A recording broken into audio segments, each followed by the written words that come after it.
শ্রীবাস পণ্ডিতের বাসগৃহে বসে এখন ভক্তবৃন্দ সহকারে কৃষ্ণ কথায় বিভোর হলেন।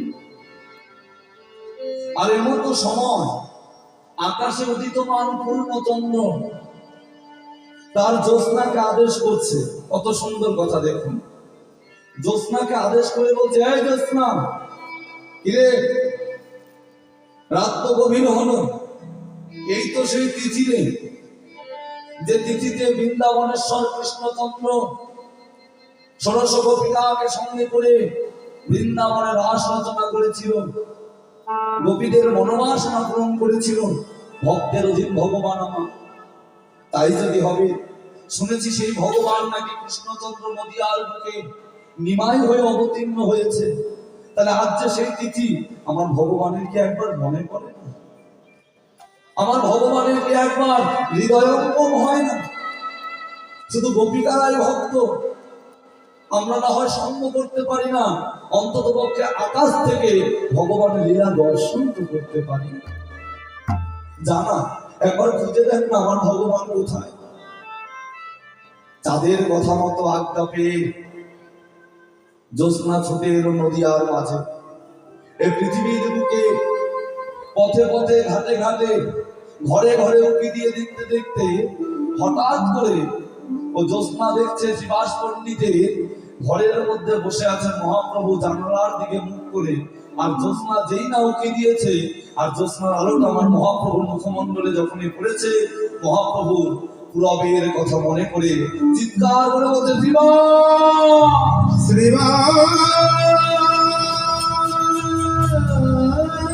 শ্রীবাস ও শ্রীবাস, কি হয়েছে প্রভু? আবার ডাকছো কেন প্রভু?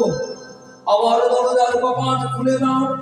প্রভু, এই ভোর রজনীতে এত রাত্রে তুমি যাবে কোথায়? কথা বলো না শ্রীবাস, একবার তুমি কপাট খুলে দাও শ্রীবাস, তুমি আর বিলম্ব করো না। ভগবানের সেই ভাব অনুভব করে শ্রীবাস আজকে দরজার কপাট খুলে দিলেন। আর মহাপ্রভু দুটি বাহু প্রসারিত করে ছুটতে ছুটতে ছুটতে ছুটতে এসে সুরধনী গঙ্গার করে এসে দাঁড়ালেন। সুরধনী গঙ্গার করে এসে দাঁড়িয়ে মাগো সুরধনী গঙ্গাকে ডাকছে। কি বলে ডাকছে গো? সুরধনী গঙ্গা বলে মহাজন না, তাহলে পতিত পাবনী গঙ্গা তাও বলে ডাকলেন না, তাহলে ভাগীরথী গঙ্গা তাও বললেন না, তাহলে কি বলে ডাকবেন? যমুনা যমুনা যমুনা, এই কি তুমি সেই যমুনা প্রবাহিনী যমুনা যমুনা, এই কি তুমি সেই যমুনা প্রবাহিনী যমুনা। আর মহাপ্রভু যখন যমুনা যমুনা বলে চিৎকার করছে, সুরধনী গঙ্গা তার উত্তর তরঙ্গে ঢেউয়ে তারা যেন চিৎকার করে বলছে, ঠিকই বলেছে প্রভু, আমি তোমার সেই যমুনা। তুমি চিনেছো দয়াল, এতদিনে তোমার কৃপা হয়েছে, তুমি এসেছো। উত্তাল তরঙ্গের দ্বারা যেন মহাপ্রভুর চরণখানা স্পর্শ করে আসছে। আর এমন তো সময় মহাপ্রভু বলতে, দাঁড়াও, তুমি যদি আমার সেই যমুনা হবে, ও যাবে বিশাল তটে রায়ের প্রেমের হাতে, অবিকারিত নীলকান্ত ওজর বিশাল তটে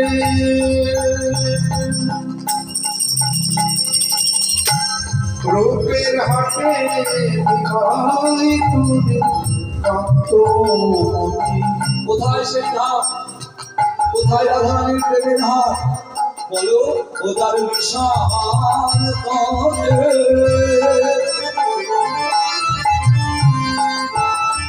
আমার প্রেমময়ী রাধারানী রূপের হাটে গো বিকারিত নীলকান্ত মনে। ওজর বিশাল তটে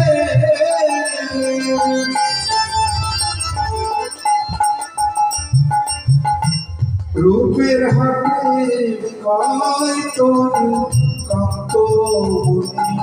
আমার নীলকান্তমণি ধন বিক্রি হতো কোথায়? যমুনার সেই ঘাটে একটি হাট বসত, যে হাটের নাম হচ্ছে রাধারানীর প্রেমের হাট। সেখানে একটা মাত্র দোকান, দোকানদারকে শ্রীমতী রাধারানী, খরিদ্দারকে গোপিকাগণ। তাহলে দোকানের সেই সদাই জিনিসটাকে যা কিনে নেবে, সেই দোকানের সবাইটা হচ্ছে আমার নীলকান্তমণি ধন শ্রীকৃষ্ণ ভগবান। তাহলে এই কৃষ্ণ ভগবান বিক্রি হতো কিসের বিনিময়ে? টাকার বিনিময়ে? বলল না। তাহলে দামি কোনো বস্তুর বিনিময়ে? তাও নয়। যদি কোনো অনুরাগী ভক্ত অনুরাগীর হৃদয়ে ভগবানের চরণে নিজেকে বিকায় দিত, ভগবান সেই ভক্তের চরণের দাস হয়ে যেত জন্ম জন্মান্তরে। তাই তো ভগবান বললে, যে করে আমার আশ আমি করি তার সর্বনাশ, তথাপি যদি না ছাড়ে পাশ। আমি করি আমার চরণের দাস, তবু যদি না ছাড়ে পাশ, আমি নিজে হয়ে যাই সেই ভক্তের চরণের দাসের অনুগত। ও যার বিশাল তটে রূপের হাতে বিকায় তোর নীলকান্তমণি। ওজর বিশাল তটে রূপের হাতে বিকায় তোর কান্ত মনি। আবার যেন তরঙ্গ উত্তাল ভাবে নেচে নেচে বলছে, প্রভু তুমি ঠিকই বলেছো, আমিও তো সেই যমুনা। ঠিকই বলেছো, আমারই তো অনেক রাধারানীর হাট বসত। মহাপ্রভুর আরো জিজ্ঞাসা চিহ্ন বেড়ে যাচ্ছে। একে তো রাধারানীর সেই ঘাট দেখাতে পারলেই না, আবার বলছি তুই সেই যমুনা। তাই যদি হয় এবার দেখা তো ওরে কোথায় চারো চারো চন্দ্রাবলী। এই যমুনা বলি কোথা বাসে জলকেলি জলকে কোথায় চালু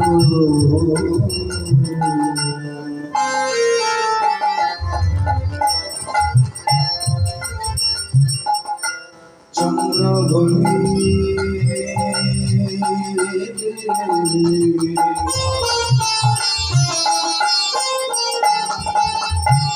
কোথা বসে চলো কোথায় রাজবিহার বংশীধারে পারের তেরাই বিনোদিনী। কোথায় রাজবিহারী বংশীধারী পাবে বিনোদিনী। যমুনা যমুনা যমুনা এই দেখো সেই যমুনা প্রবাহিনী যমুনা।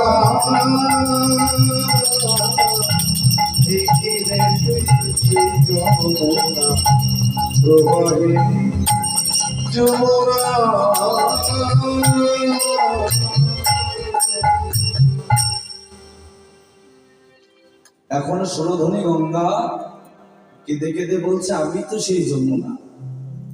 এখন মহাপ্রভু বলতে তুই যদি সেই যমুনা হবি তাহলে তোকে সবাই সুরধনী গঙ্গা বলে ডাকে কেন? হরে কৃষ্ণ। দেখে মানুষের সঙ্গে মানুষের কথা হয়, তাহলে ভগবান মানব রূপে এসেছে, তাহলে কোনো ভক্তের সঙ্গে কথা বলতো, কিন্তু ভগবান আজকে নদীর সঙ্গে কথা বলছে। কত সুন্দর কথা। মহাপ্রভু বলছে তুই যদি সেই যমুনা হবি তাহলে তোকে সুরধনী গঙ্গা বলে কেন ডাকবে?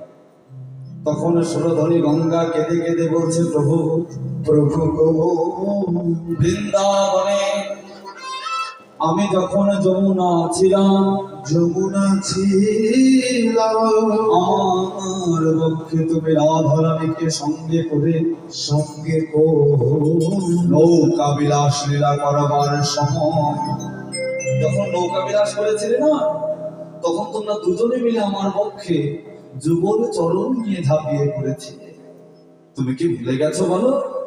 যে চরণ ব্রহ্মা চতুর্মুখে নাম করে দর্শন পায় না, যে চরণ শিব পঞ্চমুখী কৃষ্ণ নাম করে দর্শন পায় না, যে চরণ পাইবার জন্য কত দেবতা সাধু বৈষ্ণব যোগী ঋষি সারা জীবন ধরে হা কৃষ্ণ কৃপা করো বলে কাঁদতে কাঁদতে জীবন চলে যায়, তবুও যে চরণের দর্শন পায় না, আর সেই চরণ তুমি আমাকে দিয়েছো।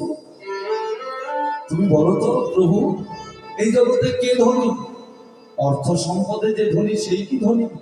আমি তো মনে করি রাধা গোবিন্দ যুগল চরণ যে একবার হৃদয়ে পেয়েছে সেই হচ্ছে এই জগতে সব থেকে বড় ধনী।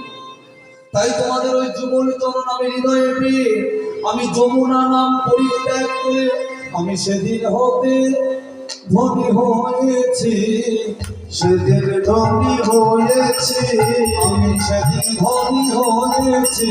আমি সেদিন ধনী হয়েছি। আমি আর তো যমুনা নইব, সেদিন হতে ধনী হয়েছি। আমি আর তো যমুনা নইব, যুগল চরণ হৃদয়ে পেয়ে আর তো যমুনা নইব, যুগল চরণ হৃদয়ে আর তো যমুনা নইব, আর তো যমুনা নইব। সেদিন ধনী হয়েছে, আমি আর যমুনা নই, সেদিন থেকে আমি ধনী হয়ে গেছি। তাই তো অসীম সরকার বললেন গানের ভাষায়, ওগো ধনে থাকিলে হয় না ধন, শুধু ধন থাকিলে হয় না ধনী, ওগো কৃষ্ণ প্রেমে দার নাই হিয়ার, কেবা ধনী কেবা ধনী বোঝা বড় দায় গো। কে বা ধনী কে বা ধনী, বোঝা বড় দায় গো। আমার কেবা ধনী কেবা ধনী বোঝা বড় দায় গো। কে বা ধনী কে বা ধনী, বোঝা বড় দায়। কৃষ্ণ প্রেম যার ধরার গণ, সে তো বড় ধনীর তন, তার সঙ্গে কি তুলনা হয় সারা বিশ্বময় গো। বলুন ধরি দাও। কৃষ্ণ প্রেমার ভরাবে, সে তো বড় ধনীর, তার সাথে কি তুলনা হয় সারা বিশ্ব। এই যে কৃষ্ণ প্রেম যার ধরার গণ, সে তো বড় ধনীর তন, তার সঙ্গে কি তুলনা হয় সারা বিশ্বময় গো। কৃষ্ণ প্রেমার ভরাবে, সে তো বড় ধনীর, তার সাথে কি তুলনা হয় সারা বিশ্ব। সে যে প্রেমানন্দে ভেসে ভেসে, প্রেমানন্দে ভেসে ভেসে, ও প্রেমানন্দে ভেসে ভেসে, প্রেমানন্দে ভেসে ও ভেসে, মহানন্দে কেউ খেলায় যে ভগবানকে ধরে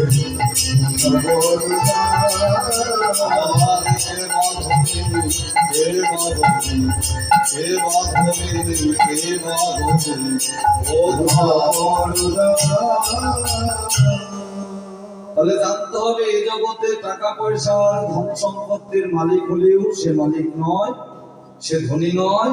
একমাত্র ধনী এই জগতে সে যে আমার রাধা গোবিন্দের যুগল চরণকে হৃদয়ে স্থান দিতে পেরেছে। হ্যাঁ গো, একমাত্র সেই হচ্ছে ধনী।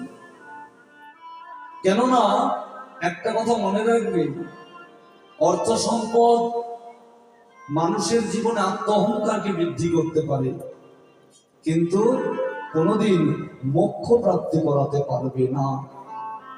তাই তো শুধু ভারতবর্ষ নয়, গোটা বিশ্বটাকে যেজন জয় করেছিলেন। তার নাম কি ছিল?